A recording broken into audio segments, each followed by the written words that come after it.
சென்னை தரமணியில் 20 கோடி ரூபாய் செலவில் உயிரி தொழில்நுட்ப அபிவிருத்தி மையம் அமைக்கப்படும் என்று முதல்வர் ஜெயலலிதா அறிவித்துள்ளார். புதன்கிழமை சட்டசபையில் 110 விதியின் கீழ் முதல்வர் அறிக்கை ஒன்றை வாசித்தார்.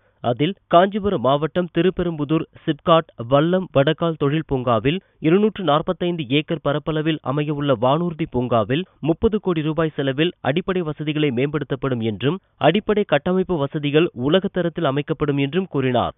மேலும் உயிரி தொழில்நுட்பத் துறையில் ஆரம்ப நிலை நிறுவனங்கள் மற்றும் தொழில் முனைவோர்களுக்கு வாய்ப்பு அளிக்கும் வகையில் உயிரி தொழில்நுட்ப அபிவிருத்தி மையம் ஒன்று 20 கோடி ரூபாய் செலவில் சென்னை தரமணியில் உள்ள டைசல் பயோ பார்க் நிறுவனத்தில் நிறுவப்படும் என்றும் ஜெயலலிதா தெரிவித்தார்.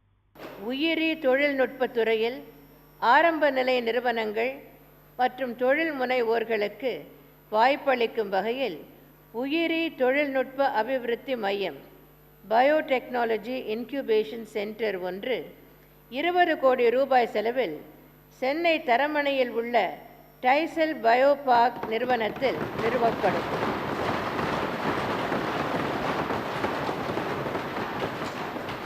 இந்த மையமானது உயிரி தொழில்நுட்ப தொடக்க நிறுவனங்கள், தொழில் முனைவோர்கள், விஞ்ஞானிகள் மற்றும் தனிநபர்கள் தங்களது புதிய கண்டுபிடிப்புகளை திட்டமிடவும் உருவாக்கவும் மற்றும் செயல்படுத்தவும் வழிவகை செய்து உயிரி தொழில்நுட்பத்துறையின் வளர்ச்சிக்கு வழிவகுக்கும்.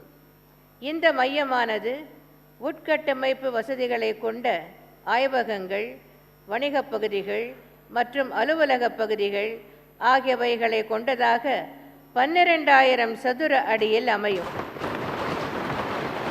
காஞ்சிபுரம் மாவட்டம் திருப்பெரும்புதூர் சிப்காட் வல்லம் வடகால் தொழில் பூங்காவில் 245 ஏக்கர் பரப்பளவில் அமையவுள்ள வானூர்தி பூங்காவில் ஏரோஸ்பேஸ் பார்க்கில் அடிப்படை வசதிகளை மேம்படுத்தும் பொருட்டு 30 கோடி ரூபாய் மதிப்பீட்டில் அடிப்படை கட்டமைப்பு வசதிகள்